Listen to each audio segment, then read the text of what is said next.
18. Pois é, você praticamente interrompeu aí uma sequência de livros Não, que é porque vinham eu ali. terminei essa sequência. Agora eu Você estou indo para realmente outros decidiu voos, fazer? porque essa sequência, Tá? essas crônicas, eu encerrei. Andréia, Oi, querido. eu tenho feito uma maldade que está funcionando. Eu entro no ar e deixo a pessoa ficar falando. Depois de 10 minutos, já falou um monte de bobagem, eu falo que está no ar. E- Ainda bem que eu falo pouca bobagem. Gente, muito boa noite. Meu nome é Afonso Borges e faço o projeto Sempre um Papo há tanto tempo que eu já até esqueci. Mas são 35 anos de trabalho. Desde que iniciou a pandemia, a gente modulou para esse jeito de lidar com os eventos e as pessoas, né? Que é o modo virtual, como diz o Silvio Meira, digital, né? E para nós tanto diferente foi assim, porque desde ali quando a gente realizava sempre um papo em Brasília, nos inícios do governo Lula, mais ou menos, eu gravo os programas presenciais e os lanço no mundo digital. Primeiro no Facebook, YouTube, e agora você que está aí nos assistindo no YouTube, nessa plataforma tem aproximadamente 450 programas do São Sempre um Papo 35 que se anos de trabalho. transformaram depois em programas de TV. Inclusive, também vão para a TV educativa através da TVE, a TV Minas aqui, logo depois que eles vão ao ar. Então entrem, estando aí, assinem nosso canal, se inscrevam e divulguem a live. Está começando agora, que é essa conversa maravilhosa que eu vou ter com uma pessoa que eu admiro muitíssimo, que é a Andréia Pachá, autora de 3 livros, por enquanto, eu estava começando a falar disso, que é A Vida Não É Justa, Velhos São os Outros e Segredo de Justiça. Muito boa noite, querida Andréia Pachá. Boa noite, queridíssimo Afonso. Hoje eu realizo aqui um sonho que vai para o meu currículo, porque, embora o Sempre o Papo já tenha 35 anos, é a primeira vez que eu participo do programa com muita alegria. Eu tinha muita vontade de conversar com você nesse espaço e tenho uma admiração enorme pelo trabalho que você faz, pela tua insistência e pela tua resistência na arte, na cultura e na literatura, nesse momento, assim, um trabalho fundamental e muito importante. Muito Oh, obrigada. querido. Olha, eu gosto tanto de você, André, que eu acho que a gente já fez sempre um papo a vida inteira. É engraçadíssimo, eu tenho essa sensação.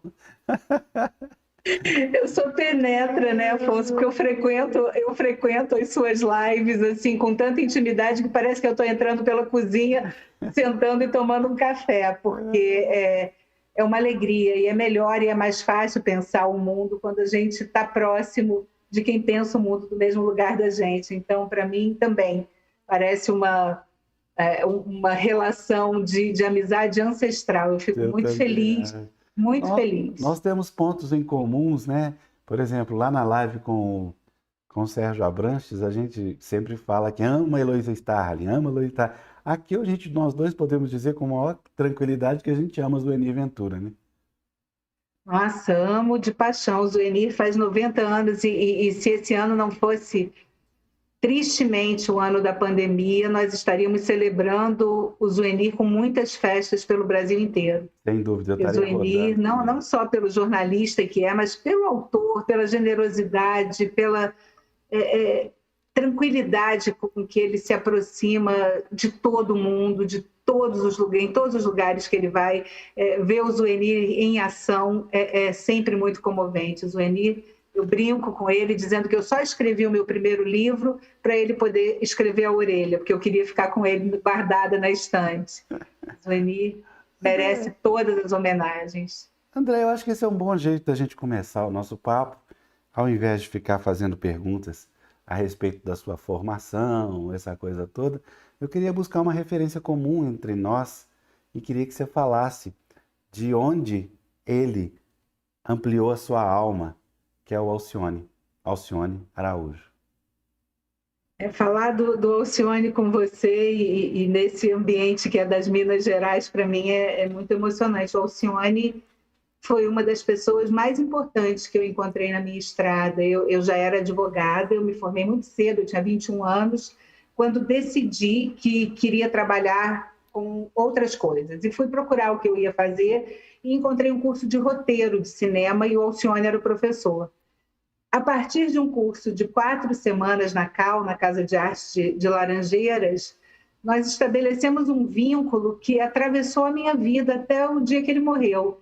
E depois desse curso na CAL, nós montamos um grupo de texto e um grupo de estudo de roteiristas orientados por ele. Eu já era advogada, mas não advogava mais, resolvi migrar para a área da cultura, da literatura, do cinema, do teatro. E nesse grupo, nós fizemos a leitura de todos os textos clássicos da literatura brasileira, da literatura estrangeira, dos textos de teatro, discutimos sociologia, psicanálise. Era uma delícia assim, esse ambiente. Nós éramos 12 pessoas de lugares completamente diferentes e a orientação do Alcione foi fundamental. O Alcione foi meu irmão, foi meu padrinho de casamento, foi Alcione que acompanhou o processo embrionário dessas histórias depois, quando o cinema acabou, porque foi na época do Collor que a Embrafilme acabou, e aí nós ficamos sem possibilidade de trabalho com roteiro. Eu migrei para o teatro e tive uma produtora de teatro. Também ali tive a oportunidade de montar 3 peças do Alcione Araújo, que foi o Em Nome do Pai, A Caravana da Ilusão, e fizemos uma leitura do Deixa que eu te ame, que depois a Dulce produziu. E assim, a minha vida toda é atravessada pela presença forte do Alcione, porque nós nos falávamos diariamente, e ele me ajudava muito a pensar a vida, pensar o país. Ele era um autor brasileiro, né? Ele gostava de pensar o país, de pensar a dimensão política, sociológica. Então, foi uma felicidade que eu tive cruzar com o Alcione na estrada e ter tantas portas abertas pelo Alcione. Eu no final da vida, e a morte dele foi muito brutal, ele morreu num infarto em Belo Horizonte, e o último texto dele foi exatamente o prefácio da Vida Não é Justa, que eu tinha lançado na véspera da morte dele. E você sabe, Afonso, eu vou te contar uma história, que essa história poucas pessoas conhecem. No dia do lançamento do meu livro, eu encontrei com o Leonardo Boff, porque ele estava recebendo Boaventura de Souza Santos para passar uma semana lá em Araras, na casa dele. Eles estavam fazendo um trabalho. E nesse dia, o Leonardo me entregou uma poesia que ele tinha escrito para o Alcione em 2000. E era uma poesia chamada Vazio do Tamanho de Deus. Eles tinham participado de um evento sobre transcendência e imanência. O Alcione se dizia ateu, e nós dizíamos que o Alcione era uma das pessoas mais crentes que nós conhecíamos na vida. Não crente com uma fé religiosa, mas de uma espiritualidade muito grande. E o Leonardo escreveu essa poesia para ele e nunca tinha conseguido entregar. Então, nesse dia, ele me entregou o envelope com a poesia e falou: você entrega para o Alcione, porque seguramente você vai encontrar com ele antes de mim. E eu liguei para o Alcione depois do lançamento do livro para contar como tinha sido. Ele tinha passado um período em Ouro Preto e voltou a Belo Horizonte. E contei para ele da poesia. E ele ficou emocionadíssimo. E eu não li a poesia para ele. Combinamos de almoçar no dia seguinte, quando ele voltaria de Minas.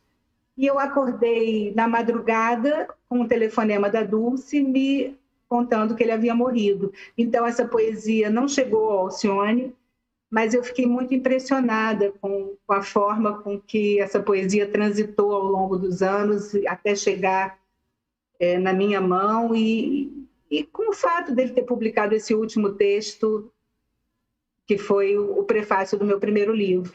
Então, a nossa relação é uma relação de eternidade. Ele escreveu um texto lindo que dizia: meus mortos jazem em mim, e é mais ou menos o que eu sinto. Vira e mexe, eu me vejo ainda conversando com o Alcione e pensando se seria possível ao Alcione acompanhar tanta mudança, tanta ruptura e tanta transformação. Eu acho que ele sofreria muito nesse momento que a gente está vivendo.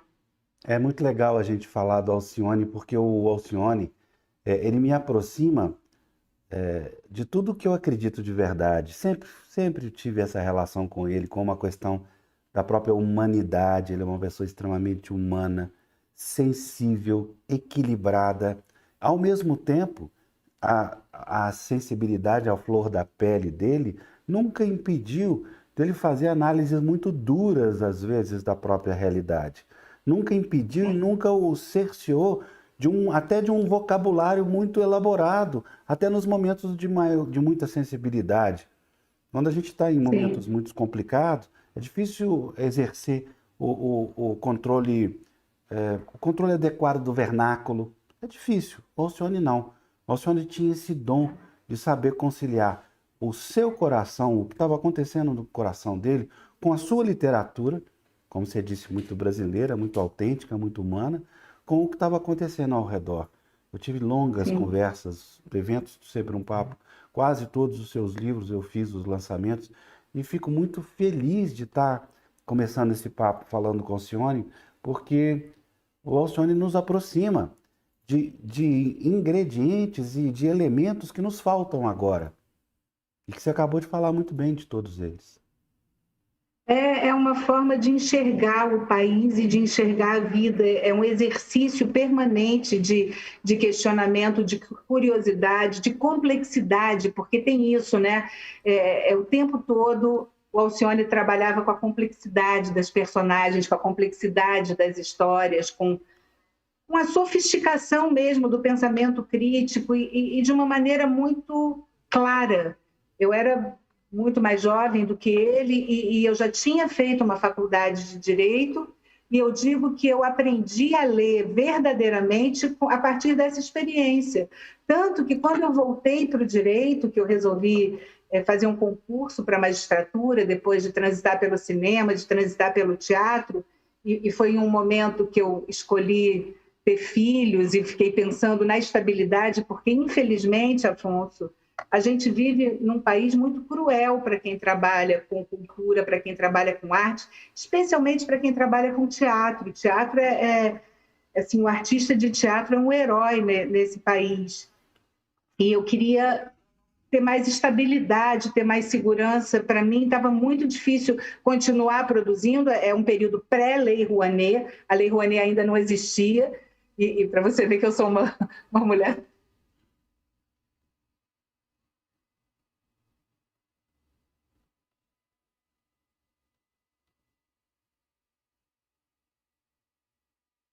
direito, essa experiência da leitura que eu aprendi com o Alcione foi uma experiência fundamental para eu passar num concurso e eu tenho certeza que se eu sou uma juíza mais humana e se eu tento ser uma juíza mais próxima das partes que chegam ao judiciário, é graças também a essa experiência. Muito bom a gente falar. Eu queria cumprimentar as pessoas que estão conosco aqui, compartilhando essa noite. A Zezé Amorim, o Gilmar, lá de Airuoca, Carlinha Rico, manda um beijo para nós todos. Beijo, Carlinha. Beijo, Carla. Nádia Batella Gottlieb, minha queridíssima Nádia. Wanda Luiz Pedro. Sônia Rezende, Eleonora de Barros, de novo, muito bom estar com você, Eleonora, de novo, muito obrigado. Dorite Arazim, peraí, deixa eu arrumar a roupa. Ai, gente, Dorite assistindo, eu não tenho nem roupa para falar, eu fico nervosa. Eu fico nervoso. O dia que a Dorite me disse que tinha lido meu livro, eu quase morri, porque eu sou fã da Dorite num grau que você não imagina. Nossa, eu acho a Dorite uma das jornalistas mais importantes desse país. Nossa, de uma lucidez, de uma coragem. E saber que ela leu meu livro foi tão emocionante, eu fiquei tensa no dia que ela revelou isso. Carlinha, Antônio Graci, aí de Lisboa, querido. Receba o nosso grande beijo. Graci dizendo que Alcione foi um grande parceiro. Foi mesmo. Dele, do Paulo Betti e de todo mundo, né? Sim. Rafael Nolli de Araxá. Enfim, gente, muito obrigado, vocês que estão conosco. Vamos continuar. Bem, mas agora a gente pode ir para os livros, né? Você considera que, Você manda. você considera que essa trilogia está encerrada? Fala um pouco da ideia de fazer esses 3 livros. Afonso, assim, quando eu voltei a trabalhar com direito e que eu assumi a magistratura, eu fui para uma vara de família. E nas audiências, o que eu assistia ali ao vivo, né, era muito intenso, os conflitos eram muito intensos, as contradições eram muito grandes. E como eu tinha passado por aquela experiência de roteiro, de teatro, eu olhava para aquilo quase com pena, porque eu não tinha uma câmera para poder acompanhar o que acontecia na sala de audiência. E as histórias tinham um padrão de repetição, embora únicas, embora experiências únicas daqueles casais que passavam pela vara de família, eram histórias muito ricas. E eu não consigo imaginar que material para ficção é mais potente senão o amor e a morte. Assim, todo material que a gente trabalha vem disso, vem do amor e da morte, vem da nossa finitude, da nossa complexidade e das nossas paixões. Então, eu comecei a rascunhar algumas histórias. Isso também teve o dedo do Alcione, porque eu escrevi pelo menos 20 histórias da Vida Não é Justa, na terceira pessoa, porque eu achava que não devia contar, não me interessava para ninguém o que eu pensava sobre as separações, mas a história que era interessante. E quando eu cheguei no final da história, o Alcione falou, olha, isso está muito ruim, porque o que o leitor se interessa, e o que interessa a quem chega a essas histórias, é saber o que pensa quem vai decidir sobre a vida daquelas pessoas num momento de conflito e de ruptura. E eu reescrevi todas essas histórias. E são histórias riquíssimas, assim, são histórias comuns a vários casais que passaram pela vara de família. Eu fiz mais de 20 mil audiências, e é lógico que você não vai chegar para uma pessoa que está vivendo uma tristeza ou uma devastação causada pelo fim do amor e dizer que a história dela é muito igual a todas as histórias que você já viu, porque ela não vai acreditar. E porque não é. Porque, embora seja comum a todos aqueles casais, cada um experimentador do seu lugar. Então, eu quis individualizar essas histórias e contar algumas delas. E coincidiu, o primeiro livro, A Vida Não é Justa, são histórias basicamente, tem outras assim, muito eventuais, mas basicamente são histórias do desamparo do fim do amor. Porque isso me impressionava muito. Como é que aquele casal que se amou profundamente, que projetou a vida juntos, que escolheu ter filhos para a vida toda, como é que aquele casal chegava em um momento em que um não conseguia olhar para o olho do outro? E que justiça era aquela que eles esperavam que eu restabelecesse o amor que acabou, ou que eu condenasse ou elogiasse alguém moralmente, que não era o meu papel. Então, eu escrevi sobre o fim do amor nesse primeiro livro. No segundo livro, os conflitos, e eram muitos também, envolviam mais relações interparentais, guarda de filho, adoção, relações com avós e avós. E depois eu migrei para uma vara que trabalha com curatela e com inventário. E comecei a enxergar a morte muito de perto, a morte e o envelhecimento. E me interessou muito contar essas histórias, me interessou muito a questão do tempo, como é que a sociedade que a gente vive trata a velhice. E, inclusive, depois disso, eu acabei fazendo um mestrado na Fiocruz sobre envelhecimento, pesquisa que eu fiz sobre envelhecimento e autonomia, motivada por essa observação. Mas esses 3 livros, para mim, como exercício literário, esgotou, porque eu quis contar as histórias da minha experiência profissional, que são histórias riquíssimas. A forma de contar é igual nos 3 livros, é uma narrativa de primeira pessoa. Só no Velhos São os Outros que eu inovei um pouquinho, que eu ficcionei mais e acabei trabalhando uns depoimentos de personagens idosos. Mas essa forma de escrever, para mim, encerrou. Eu poderia escrever mais 10 livros de histórias, porque as histórias são inesgotáveis. Mas, como literatura, não tenho interesse, porque eu acho que era o que eu queria fazer. Hoje tento trabalhar num romance, que é um projeto muito mais complicado e desafiador, eu estou adorando. E é isso, eu acho que para a gente escrever ficção, o motivo de contar uma história é que a gente tem uma boa história para contar e que a gente queira contar essa história para as pessoas lerem, porque eu acredito nisso, eu não acredito em escritor ou em escrever. Para mim não funciona escrever se não pensar no leitor, se não pensar que outros olhares vão chegar nessas histórias. Não, eu escrevo um diário.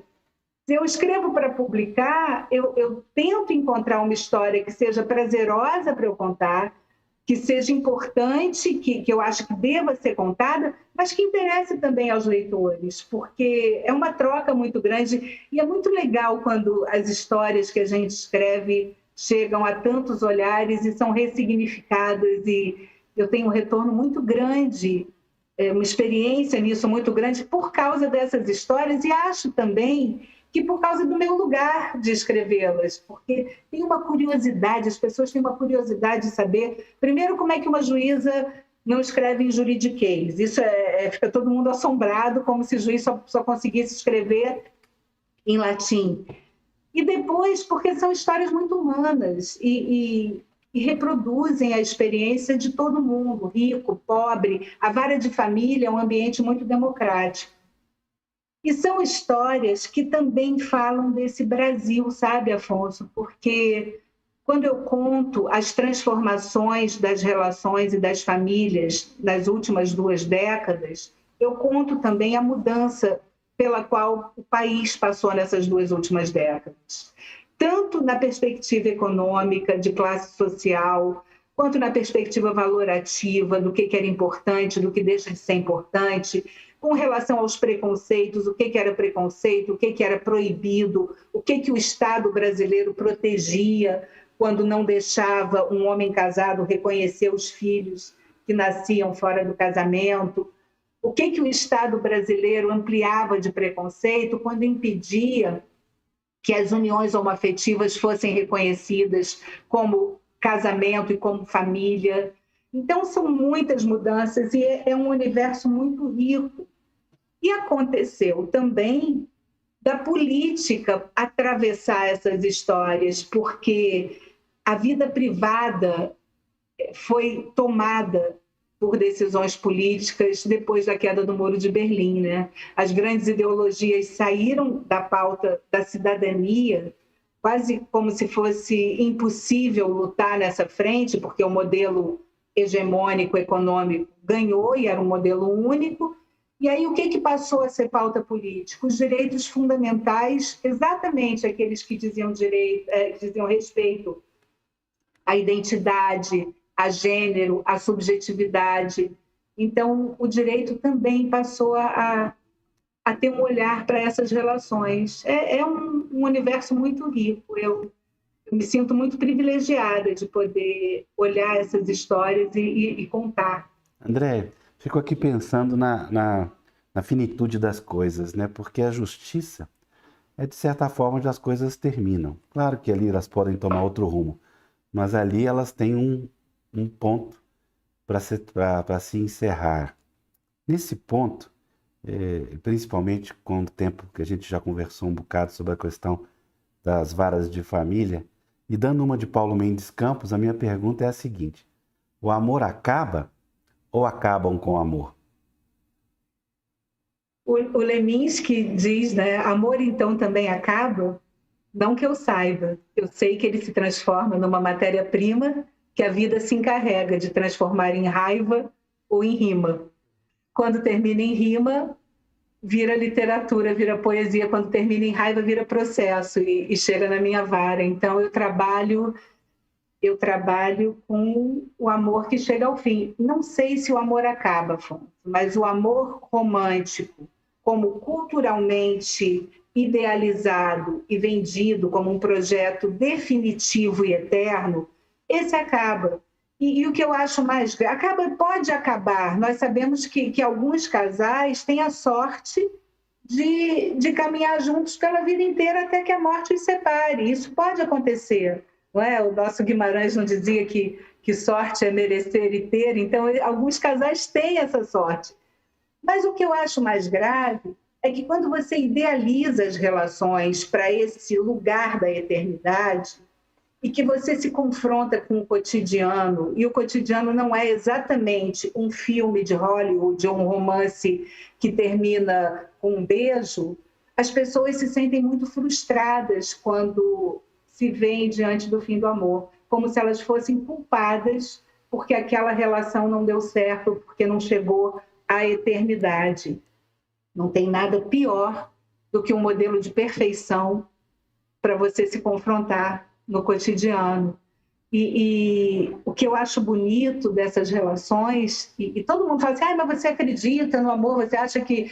Eu acho o máximo assim, a gente saber que o amor pode acabar e ainda assim se permitir viver uma paixão, se jogar numa relação, escolher um companheiro ou uma companheira para atravessar a vida, porque é isso que as pessoas fazem quando se apaixonam. Então, eu vi ao longo desses 20 anos, e é engraçado ficar na mesma comarca durante muito tempo, que em alguns casos eu acompanhei pessoas que foram a minha vara divorciar 2 ou 3 vezes. Assim, o primeiro divórcio, que era um desespero, uma angústia, uma coisa de achar que o mundo ia acabar com aquela ruptura. E como é que se retoma outra relação e se apaixona de novo e a vida retoma o seu caminho? Então, eu acho fascinante esse universo, sabe? Eu acho fascinante. E me instiga muito, e é curioso, isso eu queria muito identificar, isso aparece um pouco nas histórias, a minha curiosidade, para tentar entender em que momento que azeda o leite, qual é o momento que a ruptura acontece, porque mesmo nas separações consensuais, aquelas que não têm conflito, que não têm problema no processo, o amor não acaba ao mesmo tempo para os dois. Então, tem um período de prorrogação que quem ainda ama acredita que pode dar conta da relação. Muitas vezes o tempo é um componente que mascara o fim do amor. Você mistura, será isso deve ser assim mesmo? Vou continuar. E a gente passou muitos anos e muitas décadas nesse país ouvindo aqueles ditados, é ruim com ele, pior sem ele, comeu a carne, agora rói o osso, porque era assim que a vida acontecia. As pessoas eram obrigadas a viver infelizes até que a morte os separasse. Então, essa transformação e essa possibilidade de enfrentar o fim do amor é um avanço, é um direito fundamental da liberdade, a escolha, a autonomia. E, apesar disso tudo, você se apaixonar e escolher viver com alguém é lindo, né? Eu acho lindo. Essas histórias são lindas, e algumas histórias que eu conto, poucas, são histórias de reconciliação, histórias de reencontros que também acontecem na vida, com menos frequência, lógico. Eu não sei, eu fico meio Paulo Mendes campeando e achando que o amor não acaba, por mais que a gente diga que o amor acaba. A minha pergunta agora quando eu fui falar desse livro no programa da Regina Casé, ela leu a poesia do Paulo Mendes Campos. Por isso, aquilo ali é a prova que o amor não acaba. O amor como conceito, e aí não estou tratando aqui, quando eu falo do amor que acaba, é desse amor idealizado, desse amor romântico, desse amor imposto como um modelo único, que acaba aprisionando muitas vezes esse amor a que você se refere, que é eterno, que não acaba, que é a capacidade de você enxergar o outro e se colocar no lugar do outro, enfim. Vamos para outro campo agora, mais delicado. Você enfrentou os mais diversos momentos e situações onde a questão do dinheiro era decisiva na solução de conflitos. Eu queria que você falasse disso, mas focando um pouquinho na questão da finitude. Como é que é essa questão quando chega lá no final, a velhice chega e ainda tem que ir para a justiça e encarar essas famílias que terminam em litígio por causa de dinheiro? É só te fazendo essa pergunta, só completando para não parecer que eu estou sendo histriônico. Eu só estou querendo fazer essa pergunta para ouvir a sua reflexão sobre a questão do poder e dinheiro nesse momento da vida. É muito difícil você organizar a sua vida quando você não conta com o envelhecimento como um dado da realidade. E a gente vive numa sociedade que nega a velhice. Nega a velhice, nega a deterioração, nega a doença e nega a morte. Então, nós não temos na nossa tradição o cuidado de programar ou de planejar o envelhecimento, porque é como se desse azar falar da velhice, falar da morte. Só que o tempo age com ou contra a nossa vontade. E quando você não se prepara minimamente para esse tempo, se você não tem autonomia financeira, você fica refém da vontade dos outros. E o que é pior, ainda que você tenha autonomia financeira, se você não se prepara, começa a haver uma disputa entre os parentes, os filhos especialmente, para a administração do patrimônio dos pais. Isso tem acontecido com muito mais frequência e também tem acontecido com muito mais frequência rompimentos de casamentos depois dos 50 anos. Isso era impensável, porque a pessoa completava bodas de prata e ia viver para sempre com o marido ou com a mulher. Hoje, você vê, especialmente depois do Viagra, e isso também tem um corte de gênero muito perverso, porque a indústria farmacêutica, a tecnologia, trouxe uma potência que é ótima para quem a experimenta, mas que tem levado a algumas decisões de ruptura que impactam a vida de quem não escolhe aquele rompimento. E não tem sido poucos os casos de mulheres com mais de 70 até 80 anos que se veem sozinhas e desprovidas do patrimônio, inclusive da pensão, que passa a ser garantida a uma nova companheira, muitas vezes mais jovem. Então, não é nenhum julgamento moral, porque eu acho que é ótimo que cada um possa fazer o que tem prazer e o que tem liberdade para fazer. Mas é importante pensar numa ética da responsabilidade, porque isso não diz respeito só a um relacionamento amoroso, a uma fantasia adolescente, a um projeto de vida que pode acabar e cada um seguir seu rumo. Isso diz respeito a uma ética humana que envolve duas pessoas que caminharam juntos, muitas vezes, por 40, 50 anos. Ninguém é obrigado a amar ninguém, mas as pessoas precisam se responsabilizar pelos afetos que elas constroem ao longo da vida.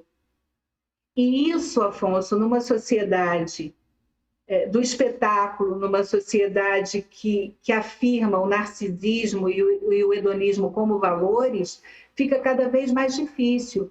O Bauman diz que é possível, nesse momento que a gente vive, que nós tenhamos perdido para sempre a nossa capacidade de amar. E ele não fala do amor como um amor de conjugalidade, ou um amor só familiar ou afetivo, não. Ele fala do amor como a capacidade de enxergar o outro com alteridade e com compaixão. Então, esses valores são valores humanos. E isso não nasce naturalmente, isso precisa ser apreendido, isso precisa ser assimilado, isso precisa ser absorvido pela arte, pela cultura, pela educação, pela justiça, que são todos saberes da humanidade. E quando você vai fragmentando esses saberes e fragmentando a forma de se relacionar com o outro, você acaba também rompendo esses vínculos que são importantes e que devem ser responsáveis. A gente não precisa falar de culpa, a gente precisa substituir o discurso da culpa, que tanto mal já fez para todos nós, pelo discurso da responsabilidade. Então, responsabilidade afetiva é, sim, uma obrigação, é, sim, uma imposição, não porque a lei diz que é, mas porque é impensável viver em uma sociedade que esses valores não sejam fundamentos para ela existir. É incrível, eu acho, que nesse momento da nossa sociedade, aí eu penso muito na questão da humanidade do Zueni, da humanidade do Alcione, que são pra gente, pessoas que estão...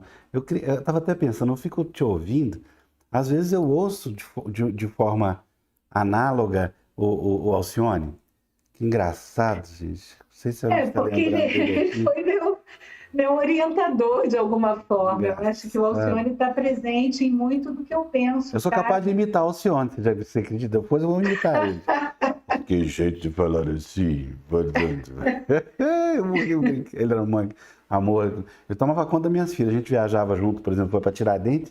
Ele que era o babá das meninas. E E adorava. eu tomava conta da filha dele quando a Carolina vinha para o Rio, É, ainda pequena. imagina. Eu tinha menos de 20 anos, ela ficava comigo. Olha, Dorit Arazinho, não sei se você conhece ela. Pergunta: do alto dos meus 78 anos, pergunta como Andréia, que retratou com tanta sensibilidade os idosos, recebeu a notícia de que a OMS vai incluir a velhice na classificação estatística da doença. Dorite, que notícia bombástica! Eu li isso hoje cedo, já mandei uma mensagem indignada para o Kalash, que é um médico que trabalha com envelhecimento há muitos anos.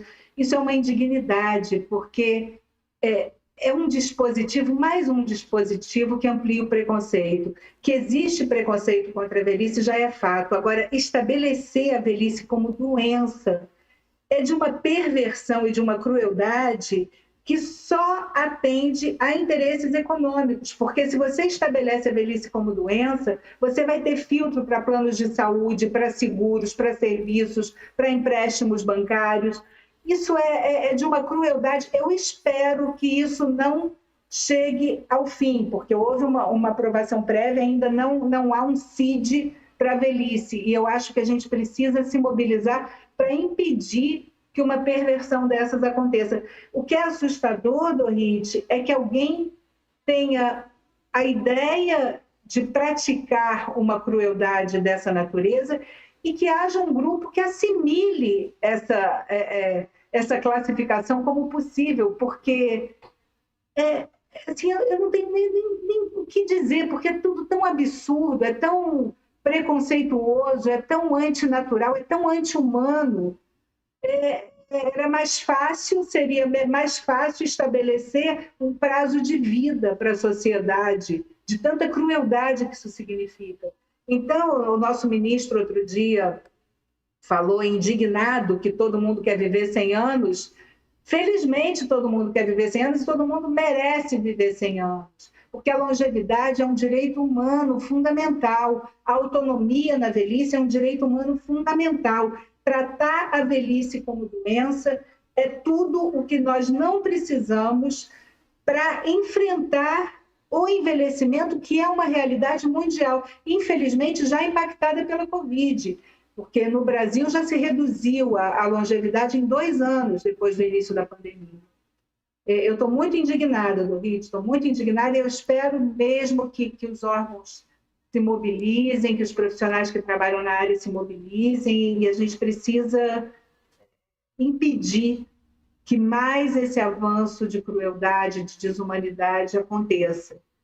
Um amigo meu, Marcelo Semer, que é um desembargador de São Paulo, escreveu um artigo fantástico hoje na CULT, falando que negacionistas somos nós.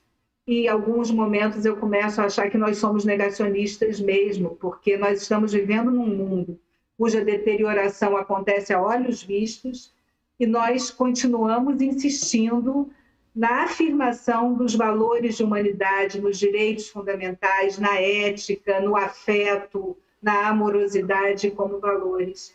Então, esse negacionismo é um negacionismo que eu assumo e nem consigo pensar um mundo que não seja dessa perspectiva.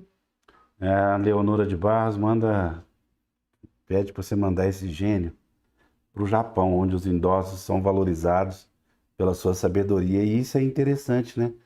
Acabou também esse antirreflexo e esse reflexo que as culturas de outros mundos nos transmitiam. Eu vejo que as pessoas estão cada vez mais tão interiorizadas, em si mesmadas, que pararam de se misturar, né? Pararam de se espelhar em outras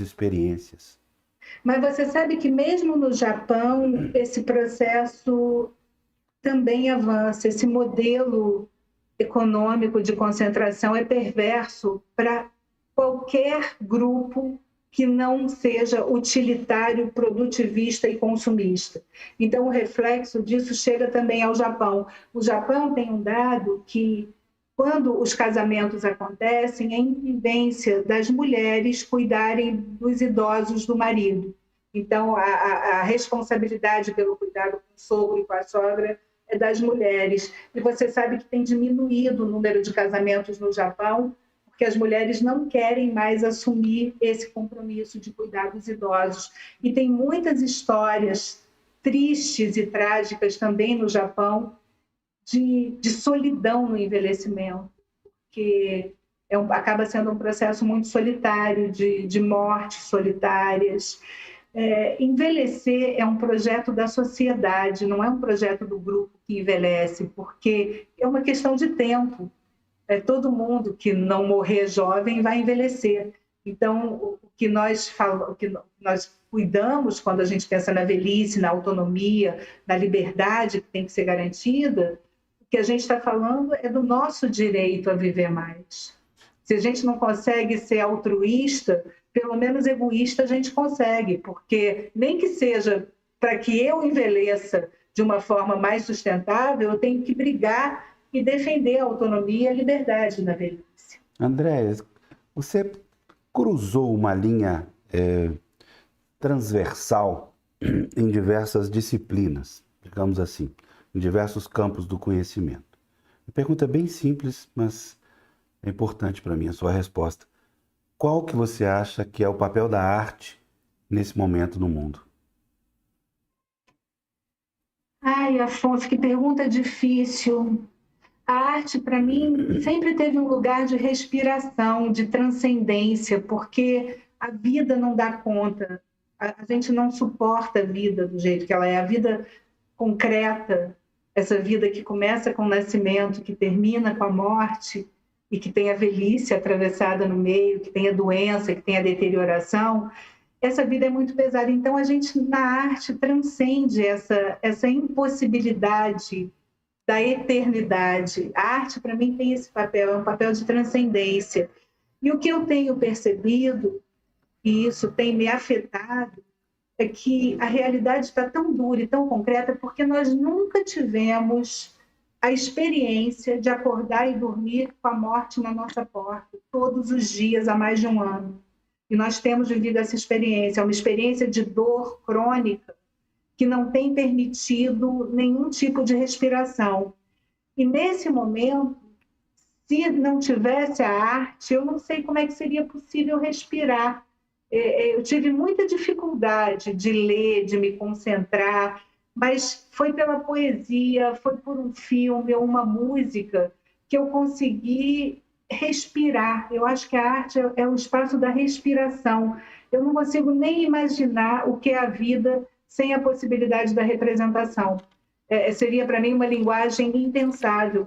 E isso é assustador quando a gente vê essa linguagem que começa a se apropriar da realidade, da política, das redes sociais, que é uma linguagem do ódio, é uma linguagem onde a palavra não existe, onde se esvazia o significado e a representação.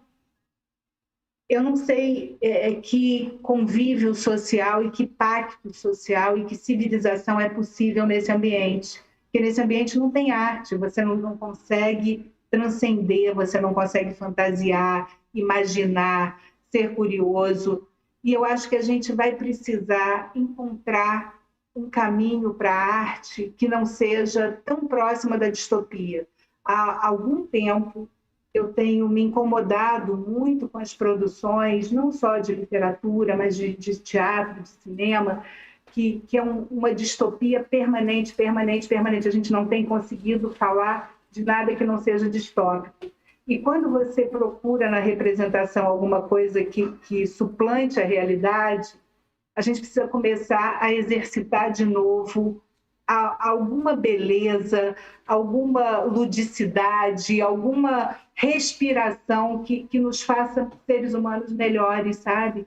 E não tem, eu não vejo, quando a arte começa a representar só o real, na minha visão, ela esvazia, e aí ela fica real, então não tem motivo para a arte. Eu acho que a gente está precisando retomar o espaço da arte. Eu ontem vi uma ciranda que a Camila Amado dançava, estava a Andréa Beltrão, Camila e o Amir Haddad no meio. O Amir é... Assim, eu olho para o Amir e eu vejo a arte, eu respiro quando eu olho para o Amir, a alegria do Amir. Eu acho que é esse ambiente que a gente está precisando resgatar com a arte. É o ambiente da alegria. A gente está precisando ter direito à alegria. E quando eu olhei aquela ciranda, eu fiquei tão emocionada e eu ganhei o meu dia ontem, apesar da tristeza pela morte da Camila, eu ganhei o meu dia quando eu vi aquela ciranda que me emocionou e me levou para um outro lugar. Então, é esse o espaço. Eu não consigo responder isso para você academicamente, não, porque a minha formação é meio caótica, sabe, Afonso? Quando você fala que eu atravessei algumas coisas, é porque eu realmente sou meio atravessada pela informação, pela cultura, pelo conhecimento. Isso tudo para mim é material de prazer e eu já estou numa idade que eu não quero mais organizar isso. Eu gosto dessa bagunça. André, como é que você lida com as coisas que você não consegue transformar? Vou dar um exemplo. O mundo negacionista, esse mundo de mentira genérica ao nosso redor e essa incapacidade que as pessoas estão, eu digo as pessoas, na forma da comunicação pública, é claro, de enxergar a verdade. Eu lido muito mal, assim, mas é um aprendizado constante. Primeiro, porque eu trabalho num ambiente que eu não lido com a solução o tempo todo, ao contrário, eu lido com conflito permanente o tempo todo. O que para mim tem sido mais difícil é transitar pelo terreno da irracionalidade, porque no racional eu tenho uma paciência enorme assim para conversar, para dialogar, para interagir com quem pensa diferente de mim, para respeitar as diferenças. Isso eu tenho por formação e por vício da profissão. Eu não acho que conflito é ruim, eu acho que conflito é bom. Eu acho que muito barulho é bom, porque são muitas vozes demandando, querendo muitas coisas. Agora, quando você começa a lidar com a irracionalidade, eu tenho dificuldade, porque eu sou estrangeira nessa língua e é uma língua que eu não quero aprender. E o que nós estamos vivendo não são só mudanças simples, a gente está vivendo um momento de ruptura. Assim, eu pensava outro dia, e é possível enxergar o fim da racionalidade iluminista, e a racionalidade iluminista é a origem de tudo que eu penso, de tudo que eu olho para o mundo, parte da racionalidade iluminista. Isso está em xeque, quer dizer, a gente está vivendo uma ruptura da racionalidade iluminista. Eu penso a política a partir do Estado Nacional, do Estado Democrático de Direito, que também tem sofrido uma ruptura. Então, são muitas rupturas acontecendo. A economia, e eu penso a economia a partir do capitalismo industrial, que também não é mais uma realidade hoje, e que tem sofrido uma ruptura muito grande. Eu não sei como falar essa língua. Então, toda vez que a gente não consegue falar a língua que é falada, a comunicação é comprometida.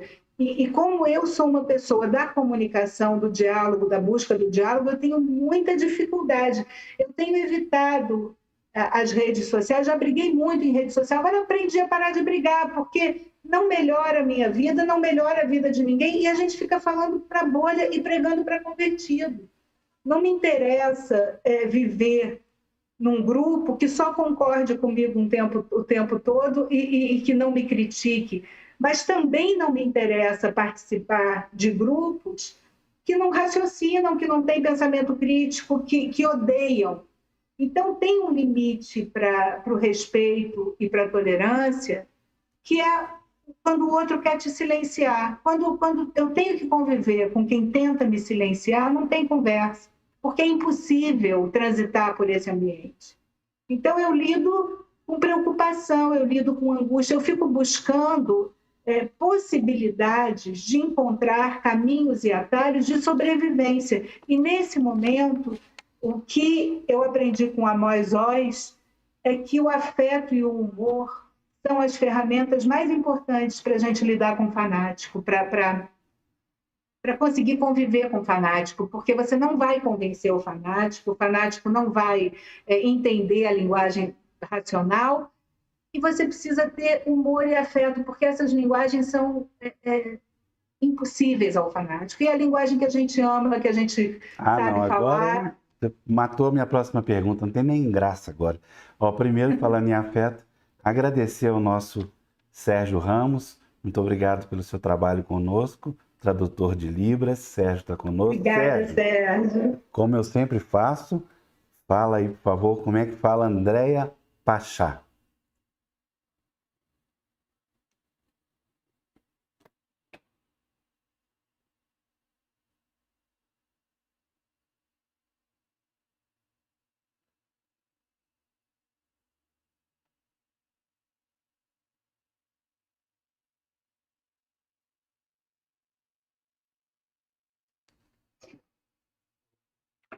Maravilhoso. Muito obrigado, Sérgio. André, agora eu preciso dar uma tentativa de encerramento. E eu queria que você falasse do afeto que se encerra. Eu falo do afeto que não se encerra, porque o afeto tem sido uma ferramenta de sobrevivência. E, felizmente, nós temos ninhos de afeto muito potentes. Eu percebo isso feliz, sabe, de ter conseguido, ao longo da vida, tecer relações tão próximas e tão afetivas quanto a que nós temos. Eu acho que isso é um privilégio. Se existe um privilégio do qual eu me orgulho, esse é um privilégio de conseguir tecer a minha vida a partir dos meus afetos. Os meus afetos me definem. E é importante a gente ter uma praia, a gente ter um lugar de pertencimento, a gente ter um ambiente no qual a gente possa questionar, chorar, transitar e falar da vida, e falar banalidades, e falar de coisas que não precisam ser concretas ou objetivas. Então, esse espaço do afeto, para mim, é fundamental para qualquer área da minha vida, tanto para escrever, quanto para sobreviver, quanto para ser juíza. Eu digo para os colegas, quando entram na magistratura, juízes muito novos, que vêm seguramente muito mais bem formados do que eu na perspectiva jurídica, porque são estudiosos e treinaram e fizeram concurso, eu digo para eles no nosso primeiro encontro, eu falei, olha, quem não gosta de gente não pode ser juiz. Eu acho que esse é o espaço também da justiça. A justiça é o espaço do afeto. Uma vez eu ouvi uma frase de Shakespeare, Afonso, e eu acho que com isso eu respondo a tua pergunta e termino, que é como eu vejo também a justiça, que ele dizia que o contrário da injustiça não é a justiça, mas é o amor. Porque toda justiça que não se pratica por amor não é justiça, mas é vingança. Então, esse ambiente que anda cada vez mais amplificado pelo confronto acrítico, irracional, precisa mais do que nunca do amor e do afeto como um sentimento e como um valor estruturante dessa sociedade. A gente precisa amar mais para enfrentar essa série de desconstruções que a gente tem experimentado. Não tem sido fácil.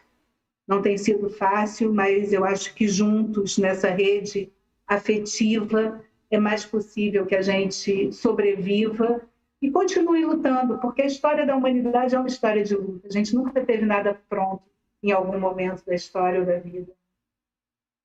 Ai, ai.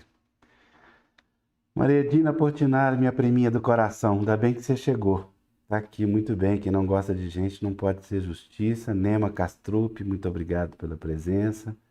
Fabiana de França, Júnia Paixão, gente que dividiu aí esse tempo conosco, muito obrigado. Eu vou além, viu, André? Eu acho assim que de todos os afetos, o afeto que mais nos representa é a arte. É claro que eu falo a arte da forma mais ampla possível, porque a arte pode sim se multiplicar.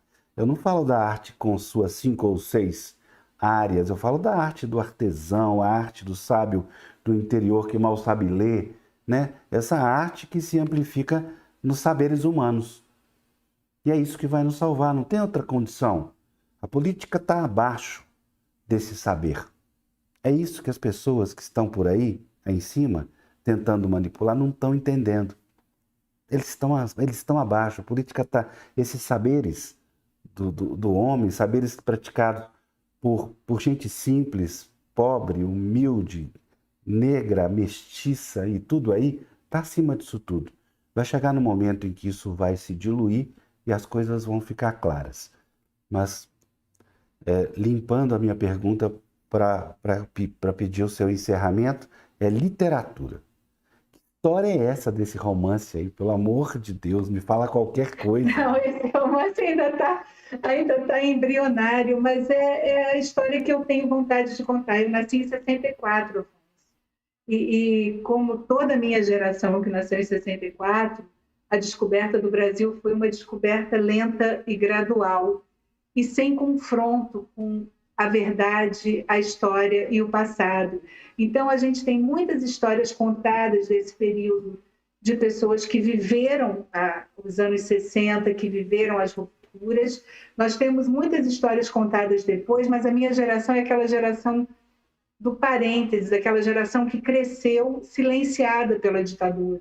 E eu acho importante contar uma história que aconteceu nesse período, e eu tenho uma pesquisa que eu comecei a fazer, porque eu sou de Petrópolis, você sabe, e em Petrópolis teve a Casa da Morte, que é uma casa onde se torturou muita gente, se matou muita gente, e eu sempre tive muita curiosidade de entender como é que um espaço daqueles é acolhido numa cidade de veraneio, numa cidade de festa, e como é que o silêncio até hoje permeia essa história.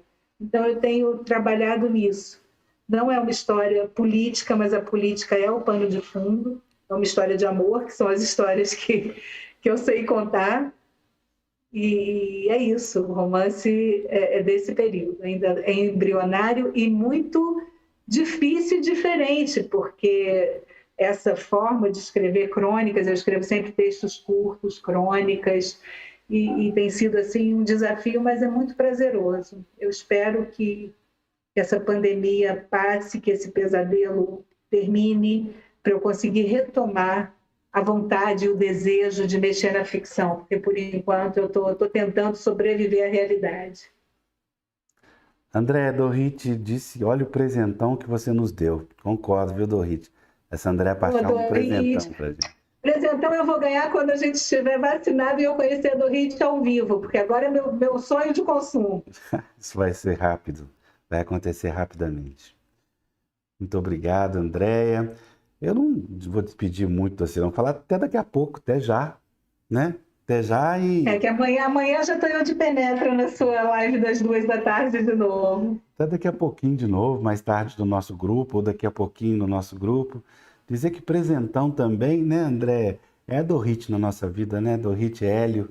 Gente que a gente tem como referência. E é ótimo dizer de a plenos pulmões que as nossas referências culturais, educacionais, de vida e de ética são Zuenir Ventura, Hélio Gaspari, Dorit Arazin e uma sequência de gente aqui que a gente pode ficar a noite inteira falando, que é nelas que a gente busca elementos para dar o passo seguinte na vida da gente. É isso. Afonso, muito, muito obrigada. Eu adorei a conversa com você. A gente vai conversando horas aqui, nem parece que eu estou gravando, e olha que eu sou muito refratária a Zoom, mas eu adorei poder conversar com você com calma, sem o Sérgio nos interrompendo, vou dizer isso para ele amanhã. Adorei! Foi uma delícia, muito obrigada e parabéns pelo teu trabalho, assim, eu tenho muito orgulho desse trabalho que você faz. Não esmoreça, porque a gente precisa desse teu trabalho, assim, o tempo todo. Torcendo para o FLI Araxá voltar com corda total, porque esse agora é o nosso projeto. Muito obrigado, Dorit. Muito obrigado, Andréia. Muito obrigado a quem nos assistiu, Sérgio, Eleonora, minha priminha Maria Dina, Vanderlei, tanta gente por aí. Um abraço e até a próxima. Até a próxima.